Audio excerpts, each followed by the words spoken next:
Chapter 24, Birth and Death.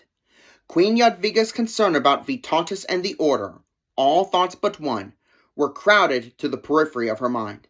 A song filled her days. She was on her knees in a very ecstasy of thanksgiving. Perhaps there was an explanation of the bitter years of barrenness in the significant time of her Annunciation. Some mystical meaning in this coming of her child just as the new century dawned. She prayed for forgiveness for her sin of impatience. The king, in a transport of joy, sent the news far and wide. Like a wind, it ran along the rivers and across the plains. Hungary was scarcely less jubilant than Poland. In every court of Europe there was rejoicing, except at Marienburg. A Te Deum was sung in Rome, and the Pope wrote a letter of congratulation, asking that he might give his name to the child, and designating, since he feared he could not be present, the celebrated scholiast and papal nuncio for Poland, Adalbert Jastrzębiec, as his representative to hold the baby at the baptismal font. Mass was celebrated in every church in the United Kingdom. In Wawel Cathedral, where on the day of her arrival Jadwiga had knelt, a young girl, before the high altar, and where since then the seal had been set upon each successive dramatic event in her experience, the great of the realm gathered, and 3 masses in succession were sung. Polish warriors returned from fighting on the marches, Lithuanian boyars wearing not 1, but 3 or 4 embroidered mantles to honor the occasion. Ruthenian princes in robes of stiff gold worked with Byzantine effigies. Powerful burghers, the families of provincial governors and other officials, ambassadors from foreign courts, all rendered homage as the king walked from the sacristy to the altar. A few moments later, Jadwiga followed. Invested now with a new dignity, she scarcely showed the promise of maternity as she walked down the nave holding her missal. She wore no jewels except those adorning her rosary. That there was nothing perfunctory about this service, the fervent responses proved. What love, what gladness for her and for Poland filled the place. After Mass, the Queen withdrew to her apartment, and the King entertained his guests at luncheon, placing at his right the papal nuncio, and at his left Bishop Peter. Later in the afternoon, Jadwiga received the wives of the governors, Duchess Alexandra, and a large number of other women, impatient to report and plan with her. The court had plunged into competitive sewing and embroidering. In all the planning, Jadwiga consistently insisted on simplicity. The garments should be suitable, but nothing elaborate. She had been living more and more as a nun, and her new happiness, this reaction from long suffering, made her want to prove by increased self-denial her gratitude to heaven. She was living so rigorously that possibly, without realizing it, she was undermining her strength. The baby was expected in July, but months in advance people began to prepare, especially at Buda, to make the journey to Krakow to be present at this baptism for which history had so long waited. They sent gifts ahead, not willing to wait until the customary time of presentation. Jagiello, once he had given release to his emotion in announcements and plans, went away again to towns east of Krakow. But vigilant Bishop Peter was never far away. Knowing how greatly the thought of any death sentence or bloodshed made the queen suffer, he prevented the condemnation of a certain Gisco, and helped to influence the capital to avoid any executions during Jadwiga's pregnancy. He even counseled her against overdoing, in her mystic fervor, the hours of fasting and meditation and prayer. Remembering her father, people had not been surprised at Jadwiga's growing asceticism. She was, to be sure, much younger than he, when he had wished for monastic seclusion, but experience had conspired to advance in her the desire for such a period of withdrawal. Each year's suffering had further stressed the profound truth of Scribe John's early teaching that life's bright objective is the complete gift of itself to God. Such goodness as hers needed no explanation. Instinctively, the people knew her heart. Chroniclers in far courts reported that because of her, barons whose hatred ravaged the frontier released their captives and restored the herds they had seized, that her benevolence softened the fate of slaves, the pride of masters, the rigor of judges. Nor was it strange that their reverent love for her and faith in her should flower in a reputation for cures. Paralytics declared themselves well after they had been touched by her hand. Many among the people held her to be a saint. One incident alone, that of the saving of the coppersmith's son, reported far and wide, was sufficient to spread belief in her miraculous powers. On Corpus Christi Day, during the religious celebration in which she participated, the son of a coppersmith fell into the river and was drowned. Queen Jadwiga quickly left the procession and, kneeling beside the wet, immobile body, threw her silk mantle over it. Soon the weeping mother felt her boy's hand grow warm in her own, and making the sign of the cross, she cried out that a miracle had been performed. From that time, when any member of their craft died, the Guild of Coppersmiths threw a silken mantle over the coffin. In this century of presences and powers, districts sent deputations to the Holy Queen to win through her rain or fair weather, to appeal for tufted hay and full honeycombs. Were there ever so many fish, they asked, in the lakes? Or was there ever so much game in the forest as during this the closing year of the century, blessed by her expectancy? In her aloneness, for no matter how devoted were her ladies-in-waiting and matrons of honor, and Bishop Peter and Knight Yasko and others, she was alone. This love and confidence must have been precious. However heroic her self-effacement, she must yet have leaned gratefully upon it.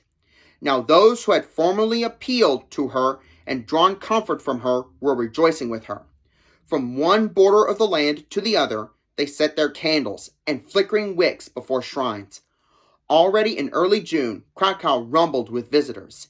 Its convents and monasteries and hospitable palaces and inns were being taxed to their limit to house the companies daily bearing in through the gates.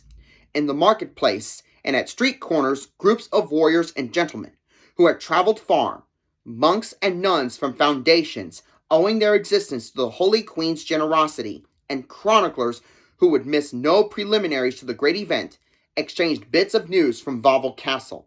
They discussed not only the gifts they brought, but those they counted on carrying away with them, for King Jagallow's reputation for generosity was established. Interest centered on the expected arrival of the neighboring kings, Wenceslaus and Sigismund. Sigismund was not popular, but his naive enjoyment of any celebration, especially of one in which he starred, as he would as brother-in-law in this one, pleased the city. His presence would help to make up for dashing Prince Vytautas' absence. Vytautas was in desperate battle with the Tatars on the lower Dnieper. His gift was the handsomest so far received. An elaborately wrought silver cradle. People liked to think of it as waiting, ready, near the royal bed. They especially liked thinking of the silver cradle because they knew that the queen had refused to prepare her chamber for the birthday in the customary luxurious manner. Not long before, King Jagallo had, in an excited letter, asked her to have the walls hung with the most splendid brocades and tapestries procurable and to spread her bed with jeweled coverings. But this she refused to do, replying that she had not renounced the world's glitter and pomp, only to call it back in this solemn hour. When the report spread that the hour of delivery seemed near, and the king had not yet arrived from eastern Poland, there was consternation. A courier flew with the tidings. Bishop Peter was constantly at the queen's bedside. Anna and Elizabeth were always near. She was given soups brewed from sustaining herbs. People hurried to the churches, lighted a myriad candles, and on their knees awaited the announcement. Others knelt in the streets, while crowds encircled Wawel Hill. When on June 22nd, the word came, shouts of relief and joy echoed in nave and transept, and from city wall to wall. But soon afterward, in many eyes appeared a look of anxiety. Reports from the chamber said that the baby was weak, perhaps even ill. However, the fact that there was no indication of a postponement of any part of the festival program was reassuring. In the cathedral, the following day, before witnesses representing a large part of Europe, the first baptism of the great Jagiellonian dynasty was celebrated. The papal nuncio held the baby, in whose tiny body flowed the blood of Piuses and Angevins and the line of Gedimin. It was christened Elizabeth Bonifacia, after Jadwiga's mother, and for the Pope. Festivities were not to continue long. Cutting like a sword across them came the word that Jadwiga's baby and the heir to the throne was dead. The king, after breathless writing, had arrived only to see his hope perish. Joy was turned into mourning, and visitors sadly prepared to start homeward. People dared not think of the queen. What to do? So long as possible the news must be kept from her, but for how long could it be? Tragically soon, Bishop Peter read in her eyes as she lay still, in her chamber, her hair enwreathing her white face like a halo, her hands clasping the crucifix, that she divined the truth from which all were trying to shield her. She turned pathetically toward the little traveling altarpiece on the stand beside her bed, the one she had brought with her from Buda, as if calling on Buddha, on mother, sister, to help her now. She asked that the window be kept open, that she might see the blue sky during the day and the stars at night. Then rallying, her mind was actively occupied with important state matters. She and Yagalo discussed their cherished university plan, now happily so near realization. Could she but have seen this university, her legacy not only to Poland, but to the world, as her posthumous child, agent of faith and civilization, adding with each century of service a new glory to the halo the people were to set above her name, she might have felt sweet comfort. Vytautas' adventure, on the other hand, was going badly, as she had always felt that in the end it must. She reiterated her opposition to Poland's support of the Tatar wars. Often she returned to the subject of the king's status in their double reign, wishing to clear up beyond question any uncertainty regarding his title. And one afternoon, quietly facing death, she asked him, in case she should not recover, to marry Marie, daughter of Count Silly and granddaughter of Casimir the Great. This marriage would further secure his position. He promised, though he saw her premonitory request as but a natural result of her condition. After a few weeks of rest, she would be again at court. So he thought, as he prepared to return to his work in cities east of Krakow. Elizabeth, who inwardly had never been reconciled to the great renunciation, asked bitterly now if William would have thus left her beloved friend to bear her grief alone. If Jadwiga herself ever asked that question, she would never know. Bishop Peter's fears were not so easily quieted as the king's, nor were faithful Knight Yasko's. They were never long absent from the castle and from the royal bedside. With hearts torn by pity, they realized that the queen, after her valiant summoning of energy from some hidden reserve, as she planned with the king for Poland's future, had relapsed into alarming weakness. Seeing her strength swiftly ebbing, and sensing her effort to compose her soul, they tried to cheer her, to support her tired spirit, reporting all news they thought might turn her mind back toward life. During one of these hours, the queen interrupted them. If I should die, she said, it must be you two most proven, most loyal friends who will execute my wishes. My will is simple. 1/2 of the proceeds of the sale of all that I have, jewels, clothes, ornaments, possessions of every kind, I leave to the University of Krakow, and the other half to be divided among the poor. Little must be spent on funeral ceremonies. I wish no elaborate service or eulogy, no monument of any kind. Let my body be placed beside that of my baby on the gospel side of the altar, with a plain inscription on the facing marble to mark the place. So once again, this time supremely, as they knelt reverently near, she revealed to them the greatness of her soul. Still they endeavored to convince her that life, not death, was before her. How young, how beautiful, how utterly, utterly alone. One by one, those she had loved and touched had been taken from her, yet her faith was undimmed. Was God demonstrating to the world, through her victory, the strength of the spirit that leans upon him? Alarming reports spread across the city below when, a second time during the month, a messenger was dispatched to summon the king in all haste.